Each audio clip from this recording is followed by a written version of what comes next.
We're talking some 49ers trade rumors on today's show. Could San Francisco trade for Danielle Hunter, who since coming into the NFL has never had less than 6 sacks?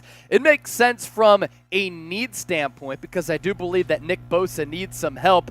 The Niners listed as a destination that makes sense for the Vikings edge rusher who's entering the final year of his contract, and because of that, plans to hold out from mandatory minicamp. Before we talk about this, because it does include a Trey Lance trade, today's 49ers report is presented by Manscaped. You can get 20% off and free shipping on the best men's grooming products by heading to manscaped.com/49ers. But make sure you use the promo code 49ers for that deal to apply. If you haven't heard already, it is smooth sack summer, my fellas. And when you're playing in the summer sun, make sure that you're Manscaped from your pubes to your bum. That's right.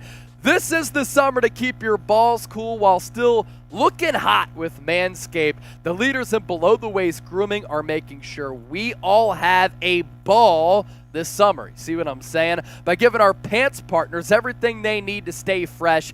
Dive headfirst into smooth sack summer by going to manscaped.com for 20% off and free shipping. Use our code 49ers. The Manscaped Performance Package 4.0 has everything you need to prepare that summer body. They have built the ultimate grooming bundle for your summer grooming. The Lawnmower 4.0 features a cutting-edge ceramic blade to reduce grooming accidents thanks to their advanced skin-safe technology. And the Lawnmower 4.0 has a 7,000 RPM motor as well. New multi-function on-off switch that can engage with a travel lock, because if something starts buzzing in that travel bag, flight attendant might be like, what do you got in there? Manscaped.com/49ers, promo code 49ers. I'll put that link in the comments section and in the description of this video. So let's reset here. Danielle Hunter could be available on the trade block. His future uncertain with the Minnesota Vikings, in San Francisco listed as a destination for him. That makes a lot of sense for the Vikings edge rusher. It makes some sense, as I'm about to explain, for San Francisco. As for the latest on him, if you don't know the player, he's really talented. Planning to skip Vikings mandatory minicamp, entering the final year of his deal. He is set to earn a base salary of $4.9 million because last year, after a couple of injury-plagued seasons, his contract was restructured. More on Hunter. He's only 28 years old. He was a 2015 third-round pick out of LSU. 10.5 sacks in 2022. Has a lot of experience playing in a couple of defenses on a couple of different fronts. 4-3 than last year. Played in that 3-4 as an outside linebacker. Better as a traditional edge rusher like a Nick Bosa, though. 3-time Pro Bowler. A second-team All-Pro coming in 2018. Suffered a neck injury in 2020. Which caused him to miss the entire season. Of course, that's always a big concern. And then the following year, missed 7 games, or only played in 7 games, because of a pectoral injury, which is obviously really important for an edge rusher and offensive lineman, because you're trying to use your chest to engage against blockers. Now, why are we discussing Danielle Hunter here on the program? I still believe that Nick Bosa needs some help. The last month of the season last year, he only tallied 1 sack. And while he had 18.5 in the regular season, he wasn't fresh in the playoffs. And that lack of pass rush was a problem for San Francisco. The jury is still out on Cleveland Ferrell, as well as Drake Jackson. And if Nick Bosa just gets a more legitimate edge rusher on the other side, then I think that makes his job easier, makes him more dominant, and it keeps him fresh when the games matter the most. So, should the Niners trade for Danielle Hunter? Let me know down in the comments section by giving me a T for trade or a P for pass. I want to hear from all of the faithful right now. Bleacher Report putting together the top trade packages for Danielle Hunter. And if he holds out of mandatory minicamp, obviously a fine does come with that. And here is that trade idea from BR. Niners receive Danielle Hunter, and the Minnesota Vikings, they get Trey Lance and a 2024 4th-round pick. Trey Lance grew up in Minnesota, went to North Dakota State, and with Trey Lance, he would have a little bit of a homecoming and an opportunity, maybe if the Vikings let Kirk Cousins go after this upcoming season, to reboot, restart his career and have an opportunity to fulfill those expectations of being that number 3 pick a couple of years ago and just have an opportunity to play football, which he doesn't have and won't have possibly with San Francisco. Hunter, over the last 4 years, a couple of those injury seasons for him because of the neck injury as well as that pec injury, but when he's right, when he's healthy, very solid player. It was good to see him return back to form in 2022 where he had those 10.5 sacks, was a Pro Bowl level player. In 2019, another really good campaign. What's crazy is that 2020, 2021, really the only seasons that he's been injured throughout his career, and his career stats, guy has been able to accumulate a lot of numbers, 378 tackles, 71 sacks since getting drafted out of LSU, 7 forced fumbles, and 85 tackles for loss. I don't really like him as a 3-4 outside linebacker, but for San Francisco, he wouldn't have to be that. He would be a pure edge rusher for the Niners on the other side with Nick Bosa. Now, if a trade for Danielle Hunter happens, if Trey Lance gets dealt at some point, whenever a monster move happens for the Niners, we cover it. That's why you got to subscribe. We cover the latest news and rumors, 49ers analysis, live shows and watch parties, daily interactive coverage, and we do shows every day. Hit that sub button right now. Romeo coming in with a $100 super chat during our live show.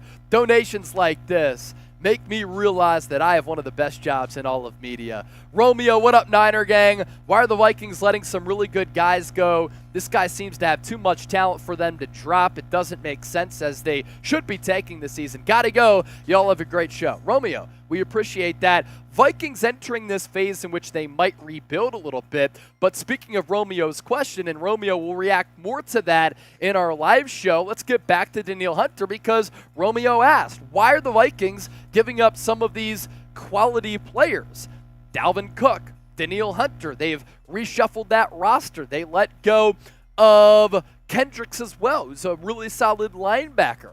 Now, they might do this because they're resetting a little bit, understanding that they need to divert some of those financial resources to other areas and set themselves up for future success. And that's why they hit that little bit of a reset button.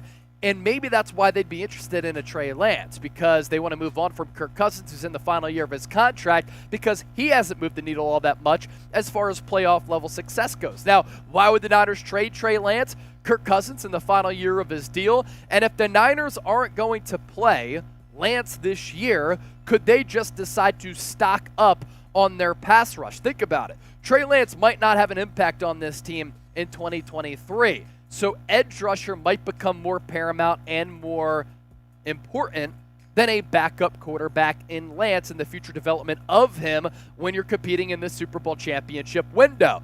This is also a weakness for San Francisco when you look at their sack rates over the last several years. In 2022, they had a 7% sack rate. That was 15th in the NFL among 32 teams. In 2021, when they made it to the NFC Championship game, that sack rate was up to 8%. That was number 4 in the NFL. During that injury-plagued, awful, disastrous season after the Super Bowl in 2020, they ranked 24th. But you look at how important this statistic is. In 2019, when they did make it to the Super Bowl, they were number 2 in sack rate. In the previous 2 seasons, they weren't that good of a football team, right? 19th and 29th, respectively. And does it make a lot of sense to have Trey Lance on this roster if you're comfortable with Brock Purdy's elbow and you're comfortable with Sam Darnold, and let's say you have Brandon Allen as your third quarterback? Because when you look at Trey Lance's contract and the cap hit on the books the next 2 years, if you're not going to play him at all, there are no backup quarterbacks, really, who are making this much money from the cap hit, right? $9.3 million in 2023 and then $10.8 in 2024. Those numbers courtesy of Spotrac. And for an acquiring team, there are obviously some pluses and some negatives with Lance. Injuries are certainly a concern. Inexperience is also worrisome. 21 combined starts going back to his college days at North Dakota State with the Bison in 2019. He only played 1 game in 2020, his final season at North Dakota State because of those stupid COVID restrictions at the time. For NFL starts, accuracy mechanics remain a little bit of a concern, but why Lance is intriguing, right? He's a very gifted quarterback who Minnesota might look at as a guy who they can mold over the next few years.